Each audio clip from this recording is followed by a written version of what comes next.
Muy buenas noches, bienvenidos a Iglesia Cristiana Casa sobre la Roca, Mérida, Yucatán.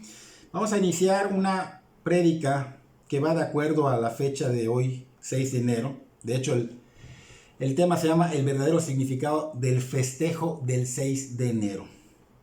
Vamos a orar para que el Señor obre. Señor, te damos gracias por un día más de vida. Pedimos que tu Espíritu Santo sea el que dirija esta enseñanza, esta prédica, Señor, y que obre en los corazones de las personas, Señor. Si tú no obras, Señor, las palabras del ser humano no pueden hacerlo. Señor, obra en cada palabra, Señor, que esté escrita de tu palabra. Obra, Señor, apóyala, dirígela, Señor, a esos corazones. Quebranta esos corazones, prepáralos, Señor, para que den fruto, Señor. Para que ellos puedan conocerte, para que ellos puedan rendir su vida a tu señorío y a los que ya te conocen, Señor, que ellos sean edificados con esta palabra, Señor. Pedimos, Señor, que con tu autoridad y poder tú seas el que obre en los corazones de nosotros, Señor, de todos los que van a escuchar. En el nombre de Cristo Jesús, amén y amén. Entonces, el verdadero significado del festejo del 6 de enero. Tenemos que tener en cuenta que en estas fechas hay mucha controversia, ¿no? Y no solo es controversia, sino que es más enfocado en la mercadotecnia, ¿no? Este 6 de enero se festeja a los Reyes Magos. De hecho lo toman como el principal motivo, ¿no? Los 3 Reyes Magos. Y este festejo se basa pues obviamente en comprar regalos, en partir rosca, comprar roscas, ¿no? Y es algo que pues de alguna manera está siendo usado para pues lo monetario, lo económico, ¿no? Y hay una demanda de esto. Juguetes se compran muchísimos y roscas también. Y a veces caemos en idolatrar algo que no es lo que la Biblia enseña, ¿no? Este 6 de enero no es una fecha que tengamos que tomar en cuenta, aunque se toma. Podemos participar en cortar un pan allá, pero no debemos creer lo que realmente se hace, o sea, y no caer en el motivo en equivocado, ¿no? Porque han olvidado el verdadero motivo, ¿no? El motivo de estos festejos es la venida del Señor Jesucristo, el que haya nacido el Señor Jesucristo, el que haya venido y Dios haya dado testimonio, mandado a sus ángeles para que den gloria, que hayan venido a adorar otros sabios que no eran magos, pero, o sea, no magos de magia, sino que eran sabios. Y este festejo pues debe ser ese motivo, ¿no? El Señor Jesucristo, el haberse cumplido la promesa de ese Salvador que vino a no solo a nacer y quedarse en un pesebre, sino creció, padeció por nosotros, murió en la cruz y resucitó para salvarnos. Ese es el motivo y hay que dar gloria a eso. Y esto obviamente fue profetizado desde que inició la creación. O sea, en Génesis capítulo 3:15 el Señor prometió un Salvador.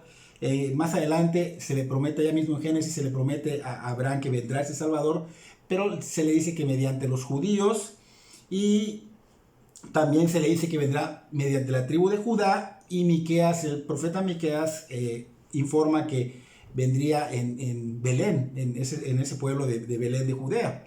Entonces vemos en Mateo capítulo 2, y vamos a Mateo capítulo 2, versículo 1 y 2. Ahí dice: cuando Jesús nació en Belén de Judea en días del rey Herodes, vinieron del oriente a Jerusalén unos magos, o sea, son sabios, diciendo: ¿dónde está el rey de los judíos que ha nacido? Porque su estrella hemos visto en el oriente y venimos a adorarle. Hacemos pausa en el versículo 2. Y vamos a explicar esto para que podamos entender realmente el motivo principal y no sigamos con esa idea errónea, la cual en vez de acercarnos a Dios nos aleja. Pensamos que estas fiestas, al dar ese festejo, nos acerca a Dios, y eso no nos acerca, nos aleja. ¿Por qué? Porque no conocemos el verdadero motivo. Así que vamos a ver qué es lo que nos está mostrando el Señor en estos versículos. Vemos el cumplimiento de la promesa de Dios para empezar, porque hablamos de que en Génesis se le demostró, o mejor dicho, se le enseñó a Abraham que vendría por medio de judíos, de la tribu de Judá. Y luego hablamos de Miqueas, que vendría por Belén. Y vemos que acá se está cumpliendo en estos dos versículos. Está hablando de que vino de Belén de Judea, que vinieron unos magos, y ellos mismos dijeron que el rey de los judíos. Entonces estamos viendo que está cumpliendo aquí las promesas de Dios. Y vemos que también está eligiendo el Señor un lugar, Belén, un lugar muy pequeño. Realmente es lo más pequeño de Israel, Belén. Y pues vemos aquí algo que nos debe hacer pensar. Dios no es ostentoso. Dios no está eligiendo el lugar mejor que era Jerusalén. O sea, no llegó a Jerusalén, pasó por alto Jerusalén y se enfocó en Belén. ¿Por qué? Porque Él no quiere que nos enfoquemos en las grandezas. Este mundo nos vende esas cosas, nos vende grandezas y nosotros caemos en ello, ¿no? Entonces Belén fue un pequeño pueblo, pero ese pequeño pueblo se hizo grande. ¿Por qué? Porque ese fue el hogar al evento más grande en la historia, porque allí fue donde nació nuestro Señor, el Salvador, el Señor Jesús. Entonces el Señor Jesús hizo grande ese lugar en nacer allá, y es algo que debemos tomarlo igual para nosotros, porque cuando el Señor Jesús nace verdaderamente en nuestro corazón, cuando verdaderamente rendimos nuestra vida a su señorío, ese corazón se hace realmente grande. De ser insignificantes, de ser un corazón sucio, el Señor nos da un nuevo corazón, nos hace nuevas criaturas, de ser como esos gusanitos que andan en el jardín, pues revolcándose en el lodo, porque nosotros andábamos en el pecado de esa manera y traíamos el pecado en nuestro ADN, pero de ser esos sucios gusanitos, el Señor hace una obra regeneradora. El Espíritu Santo nos regenera internamente, y esto quiere decir que es una metamorfosis. Así que de ser sucios gusanitos pasamos a ser hermosos hijos de Dios. Y eso es algo que tenemos que entender, porque creo que no entendemos qué es ser cristiano, ¿no? Y el cristiano es un hijo de Dios por la gracia de Cristo Jesús. El Señor nos levanta y nos usa grandemente, así como usó Belén, nos usa a nosotros grandemente, pero para su gloria. Entonces lo ha hecho con hombres y mujeres insignificantes en toda la historia de la Biblia, y lo va a hacer con cada uno que venga y se arrepienta. No hay excepciones para Dios. Entonces el Señor va a obrar en ti, va a cambiar tu corazón, va a usarte, y es algo hermoso, porque a veces pensamos que pues a lo mejor tenemos mucho pecado, o sea, a lo mejor somos unas personas muy malas, pero el Señor no se fija en esto, sino que el Señor te hace una nueva criatura y te usa para su gloria, y no importa si eras el más pecador del mundo, el Señor tiene perdón para ti, tiene misericordia para ti. Entonces aquí vemos que Mateo tenía un propósito pues primordial para mostrarnos, ¿no? Y vemos que está mostrando, enfocando el recibimiento que se le está dando al Salvador por estas personas que venían, ni siquiera eran judíos, venían de otro lugar, eran gentiles. Y esto es muy importante porque lo está enfocando Mateo, y eso es lo que tenemos que enfocarnos, porque ese es el motivo principal. Venir a dar gloria a Dios, adorar a Dios. Todo es para la gloria de Dios, todo es para adorar a Dios. Entonces vemos que personas que no eran del pueblo de Israel, que lo reconocieron, porque ellos preguntaron, ¿dónde está el rey de los judíos? O sea, ellos lo reconocieron como el rey Mesías, ese Dios con nosotros. Y Mateo enfatiza sobre esta adoración y la honra, porque dice que estas personas vinieron y se rindieron y adoraron. Reconocieron al Salvador, reconocieron al Mesías, creyeron en la palabra, y mucha gente de Israel no creyó. Y aquí estamos viendo personas que eran de otro lugar, muy lejos de allá, llegaron hasta acá. Así que el enfoque principal que debemos tener los cristianos para estos días y siempre es ese, es adorar a Dios. Aunque sabemos que no fue exactamente en estas fechas, no se debe tener otro enfoque más que adorar a Dios. Este enfoque en los magos es algo que la gente ha creado para traer dinero, para lucrar con ello. Es importante saberlo, ¿no? El enfoque es la adoración al Salvador. Él nació, se cumplió la promesa de Dios. Entonces, estos magos, porque son sabios, son un ejemplo a seguir.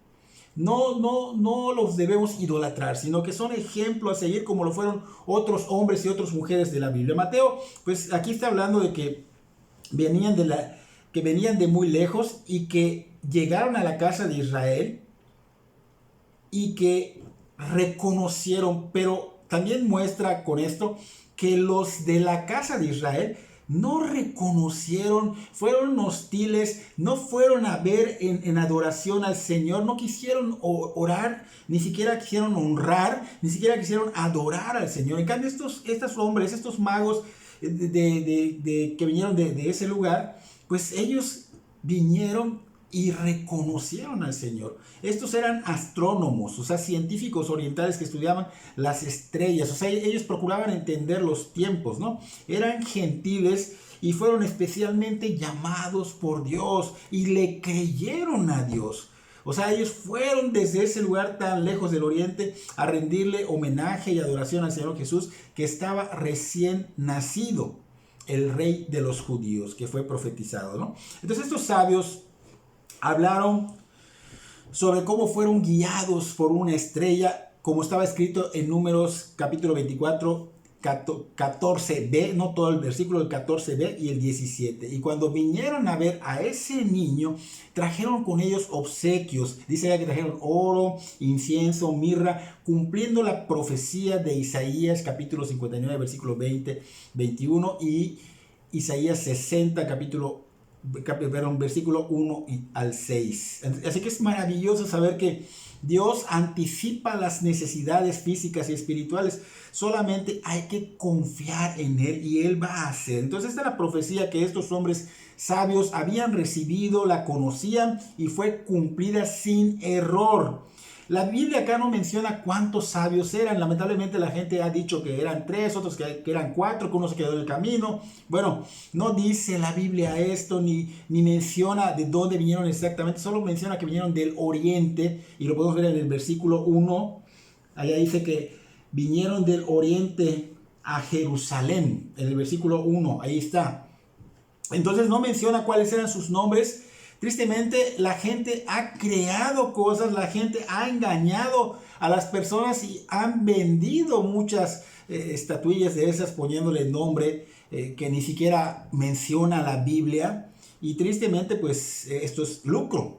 Les ponen nombre, no tienen un respaldo bíblico y obviamente pues están desviando a la gente a creer cuando deben de creer lo que la Biblia dice y los desvían a creer cosas que no son bíblicas. Es triste, es muy triste. Continuamos con el versículo 3 en adelante y dice: oyendo esto, el rey Herodes se turbó y toda Jerusalén con él. O sea, se enojó Herodes y convocados todos los principales sacerdotes, mandó a llamar a los principales sacerdotes y los escribas del pueblo y les preguntó dónde había de nacer el Cristo.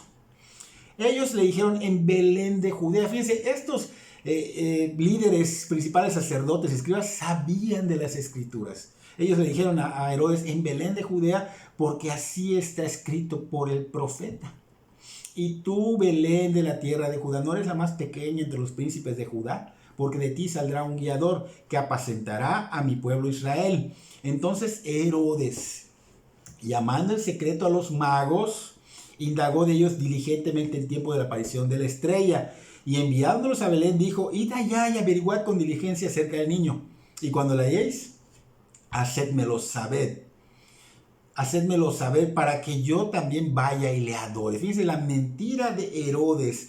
Y dice: ellos, habiendo oído al rey Herodes, se fueron. Y he aquí la estrella que habían visto en el oriente iba delante de ellos, hasta que llegando se detuvo sobre donde estaba el niño. Fíjense, los guiaba y se detuvo. Y al ver la estrella se regocijaron con muy grande gozo. Y al entrar en la casa vieron al niño con su madre María y postrándose lo adoraron.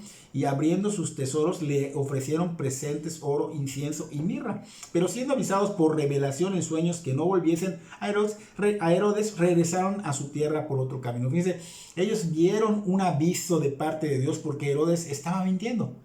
Así que Herodes está escuchando de boca de los sabios que hay un rey que probablemente sea el sustituto. Él se asusta, es el rey de los judíos, se estremeció, se sacudió, se angustió y créame, tuvo temor, tuvo miedo, porque su trono de Herodes siempre fue protegido por él mismo.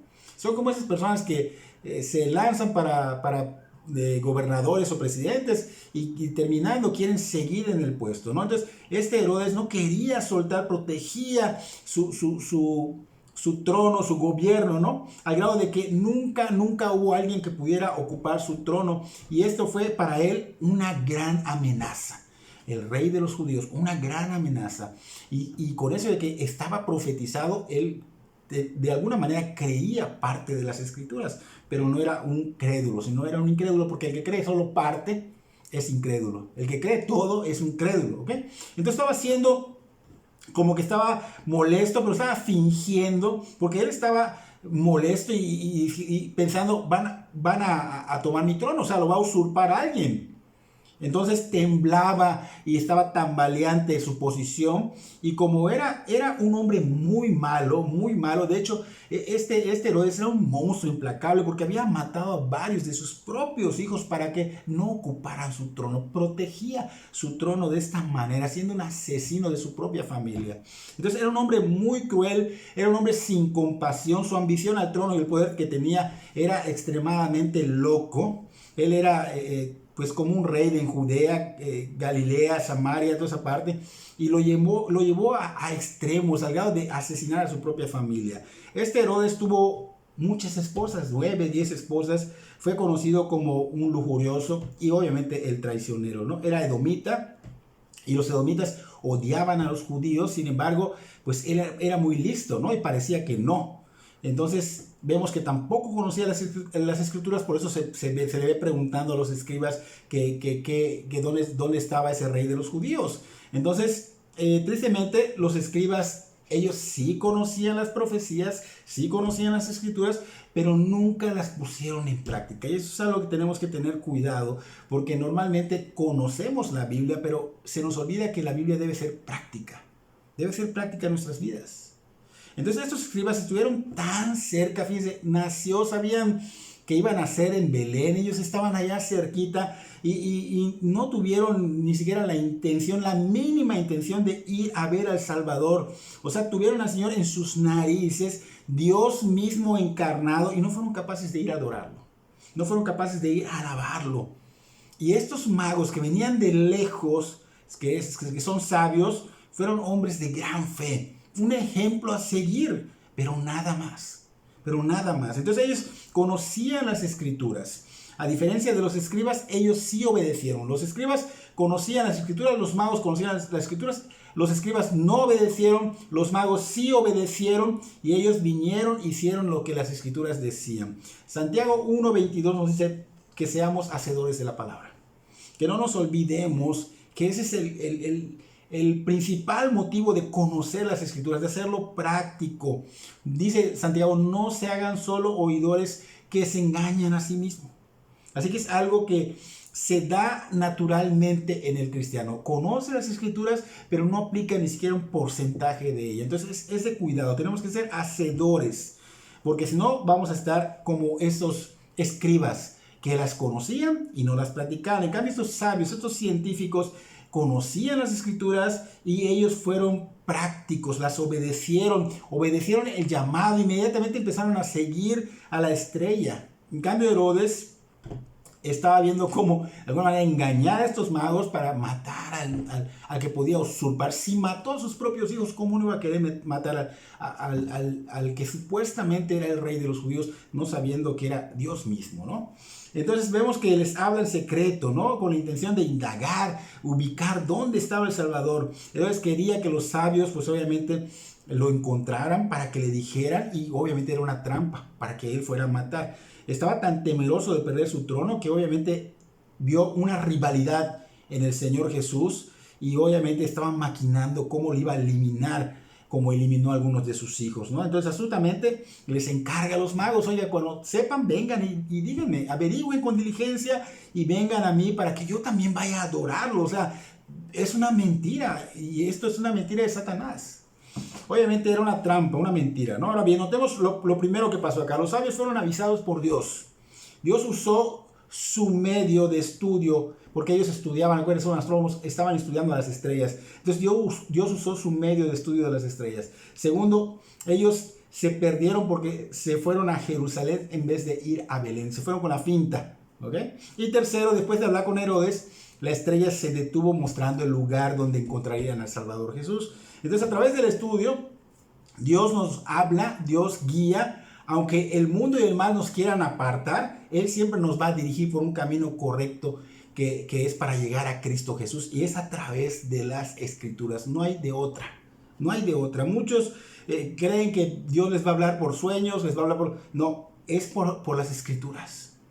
Muchos allá no conocían las Escrituras, pero no quisieron creer.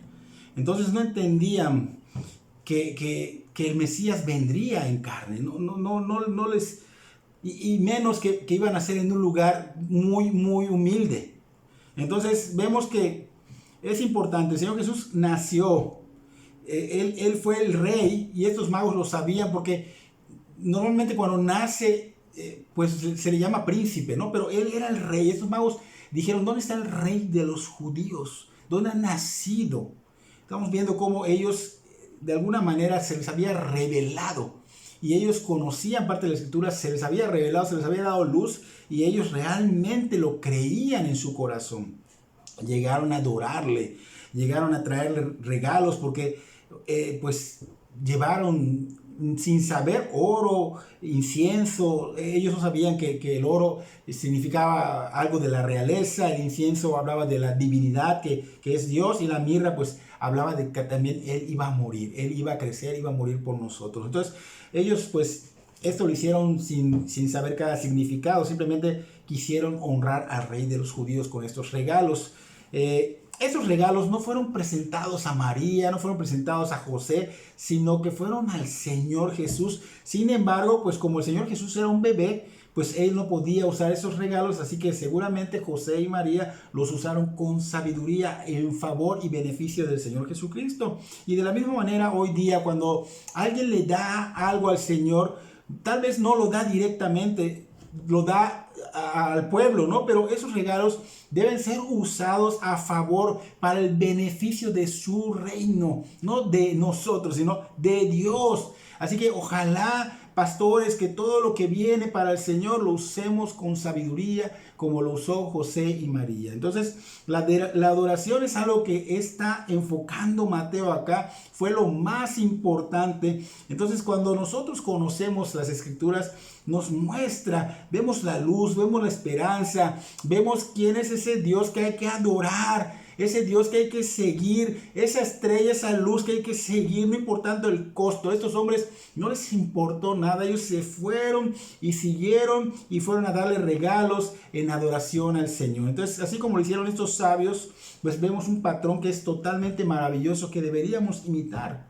Los que buscan al Señor, pues obviamente van a buscarlo para que lo adoren. Van a buscarlo para que lo adoren. Los que lo adoran van a consagrar su vida de alguna manera total. O sea, consagrar significa que te rindas totalmente a Él, que te entregues totalmente a Él. Entonces se necesita esta consagración para poder de alguna manera glorificar a Dios, para poder estar en el camino de su voluntad.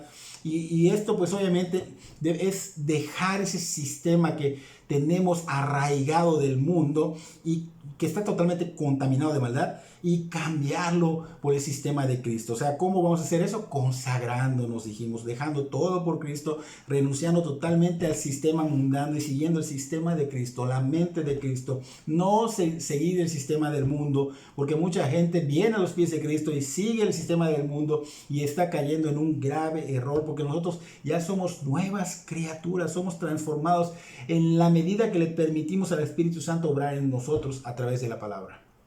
Así que cuando nosotros venimos a Cristo, nuestra mente empieza a cambiar. Hay una metamorfosis, hay una regeneración y empieza a cambiar, liberando poder desde adentro hacia afuera. Se empieza a ver evidente, se empieza a mostrar. Y obviamente eso es la evidencia de que tú eres de Cristo. Entonces Mateo, veo que aquí habla de un ángel de Dios que alertó a los magos sobre las perversas intenciones de Herodes. O sea, les dijo que no vuelvan con Herodes. O sea, Herodes había pues puesto una trampa a los magos, pero fueron avisados por revelación de que no volvieran por allá. Y Dios le habla a las personas que le obedecen. Y Dios te va a hablar a través de su palabra. Y si tú le obedeces, el Señor te va a hablar.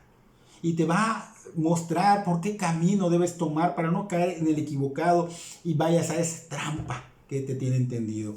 Entonces es importante que cuando vengamos también a los pies de Cristo tomemos en cuenta que nosotros ya no vamos a volver a ser los mismos. El Señor nos va a cambiar. Ya no vamos a seguir caminando por ese mismo camino de antes, sino que vamos a cambiar de dirección como los magos que obedecieron, que adoraron y que se fueron por otro lugar. Entonces la experiencia de estos magos es una buena lección para nosotros. Debemos hallar esa gracia redentora en Cristo Jesús y seguir esa voluntad de Dios como ellos seguían la voluntad de Dios. Los magos vimos que siguieron la luz, es como la palabra. Entonces la luz para nosotros dice que lumbrera es a nuestro camino la palabra de Dios. Así que debemos seguir como siguieron la luz los magos estos. Debemos confirmar nuestros pasos a través de la palabra. Debemos obedecer sin cuestionar al Señor conforme a la palabra, y debemos dejar que el Señor guíe nuestro camino, porque a veces nosotros tomamos nuestros propios caminos y obviamente dice la palabra que pueden haber sido caminos de bien, pero son caminos de perdición. Entonces es interesante ver cómo estos magos nos dan como un protocolo a seguir, algo que debemos tomar, y es interesante porque vemos que Cristo nos invita a seguirlo como los invitó a ellos a que vayan. Así que Él nos invita a seguirlo a través de su palabra, a seguir sus pisadas, y debemos obedecer. Y no es un obedecer para mañana, sino es un obedecer diligentemente como estos magos lo hicieron. Entonces, al mencionar que a estos sabios habían regresado a su tierra por otro camino, obviamente mucha gente que se convierte a Cristo da un giro tremendo de 180 grados, y eso es lo correcto.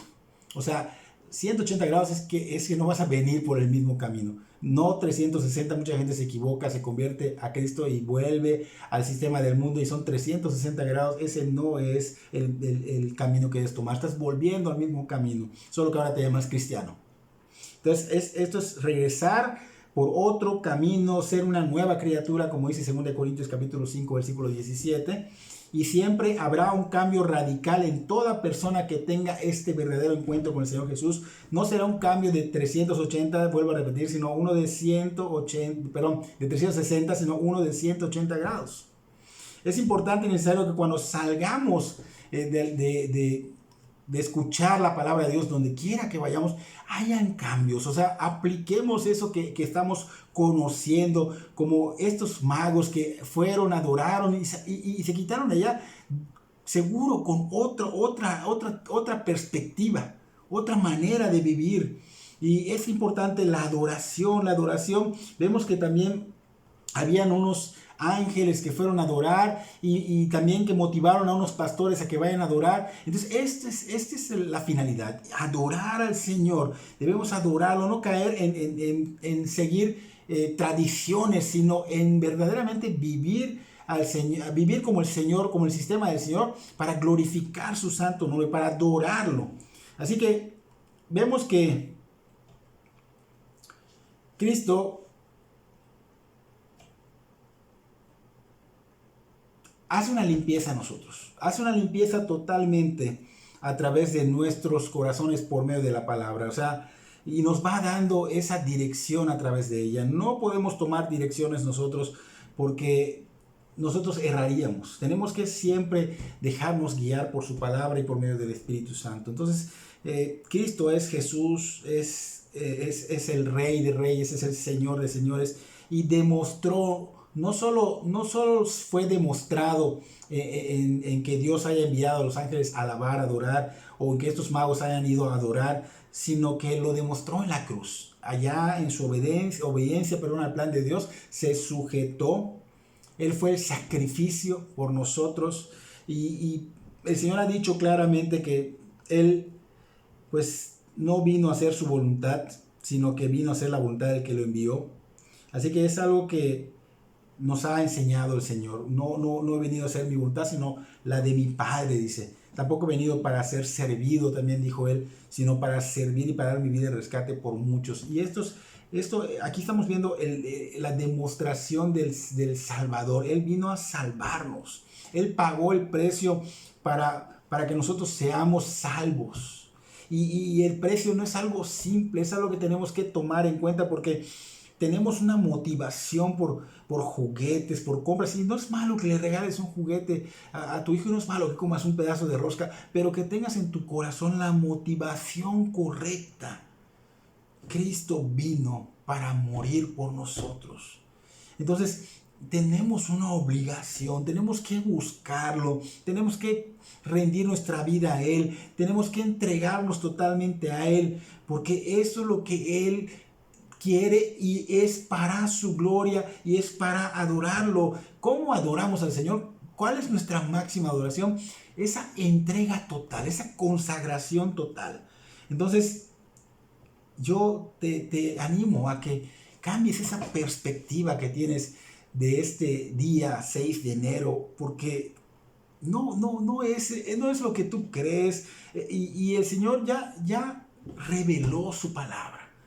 Y tienes una Biblia, léela o bájala en tu propio teléfono y lee estos versículos, estas citas bíblicas que estamos mencionando acá. De hecho, hay una frase ya que menciona en Hebreos capítulo 10, versículo 1 al 18, y allá el Señor pues obviamente habla de los sacrificios hebreos, los cuales nunca quitarían los pecados para siempre, y en el versículo 5 y 9 se argumenta y pone en claro el Señor que Jesús vino para hacer lo que todos los sacrificios jamás podrían hacer. El Señor tenía que venir como hombre, tenía que venir en un cuerpo, porque ¿cómo puede Dios ser el sustituto de un hombre si no encarna? Entonces tenía que encarnar en cuerpo, y allá dice en el versículo 5, ¿cómo me preparaste cuerpo?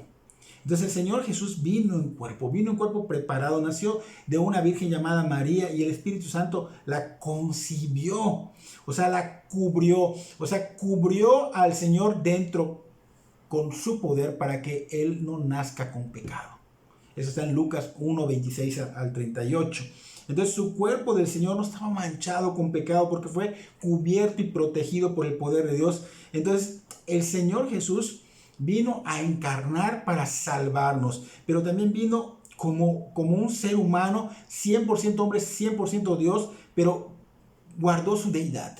Se enfocó en esa humanidad y tuvo las debilidades que nosotros los hombres tenemos. Sintió todas esas debilidades, pero no las pecaminosas. O sea, no se enfocó en el pecado. Sí fue tentado, pero no se enfocó en ello. Él tuvo ese hambre, él tuvo ese dolor, él tuvo ese cansancio, pero no tuvo una debilidad de tener una mujer sin casarse, de fornicar, no lo tuvo. Él nunca participó de esas debilidades pecaminosas de la carne, pero él sí se mantuvo sin pecado. Mucha gente dice que pecó, que tuvo que ver con alguien, que tuvo hijos. Eso es una mentira, porque si fuera cierto estaríamos condenados. Lo que Cristo hizo en la cruz no valdría.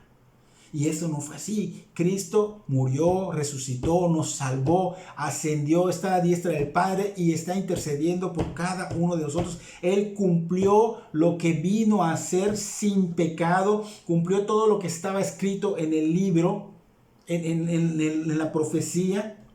De hecho, hay un salmo que dice, el 46, que dice: has abierto mis oídos, has horadado. O sea, tiene la simbología de la consagración. Se entregó totalmente el Señor Jesús a la voluntad del Padre. O sea, cumplió con ella. En ningún momento, de alguna manera, hizo su voluntad. No, siempre se enfocó en cumplir con la voluntad de Dios. Y la cumplió hasta lo último. Hasta lo último. Entonces, es importante que entendamos todo esto, porque tenemos una idea errónea de los festejos navideños, y hemos hablado anteriormente de esto, y espero que pues con esto hayas comprendido que no es los tres reyes. Se trata de Cristo. Él vino, nació y vino con una misión, y esa fue cumplida. Y nosotros, ¿qué tenemos que hacer? Como hicieron estos magos, estos sabios que vinieron y adoraron al Señor. O sea, wow, estoy sorprendido de cómo los mismos judíos de allá mismo no quisieron adorar, no quisieron buscar, pero aquí los magos que venían del oriente, venimos a adorarle. Venimos a adorarle. Wow, o sea, Es impactante, es impactante. Entonces espero que Dios obre en tu vida y que este mensaje realmente llegue pues a tu corazón y que empecemos a buscar a Dios si no lo conocemos, y si ya lo conocemos nos enfoquemos verdaderamente en el Señor, en adorarlo, en adorarlo.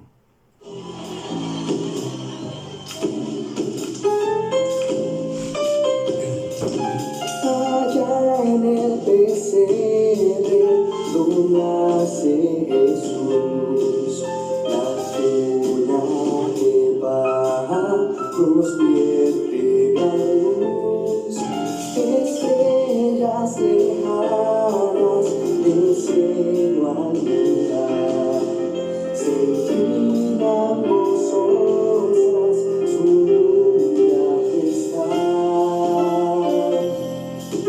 Pastores del campo, temiendo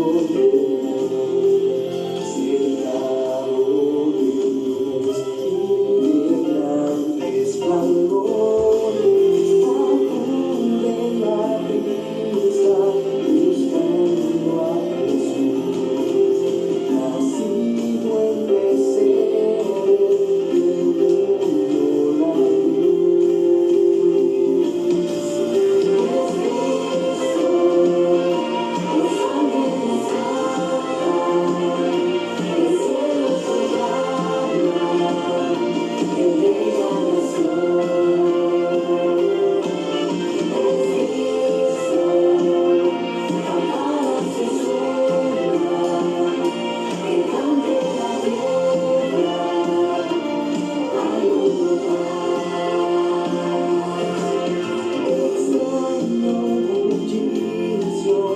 Despierta al Señor, mas tuyo el reino, pues es tu amor.